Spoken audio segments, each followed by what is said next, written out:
अस्सलामुअलैकुम। मैं हूं सुहेल अब्बास और आप देख रहे हैं राजनपुर टीवी। दोस्तों, आज मैं आपको बताऊंगा कि आप व्हाट्सएप पर नंबर सेव किए बगैर किस तरह किसी को भी मैसेज कर सकते हैं। और दूसरा ये, कहीं आपको व्हाट्सएप का लिंक देना होता है, जैसे आप फेसबुक या दूसरी ऐप्स का जो है ना लिंक देते हो, तो आप व्हाट्सएप का लिंक किस तरह देख सकते हैं।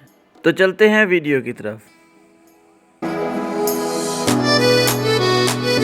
तो दोस्तों, ये बहुत ही आसान तरीका है। आपने करना क्या है, आपने टाइप करना है wa.me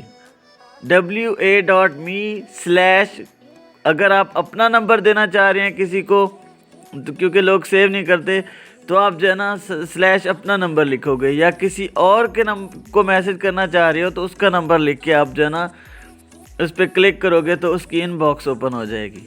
और अपनी आईडी बना रहे हो तो आप जो ना अपना नंबर लिख के इसको यूनिक आईडी बना के आप किसी को सेंड कर सकते हो।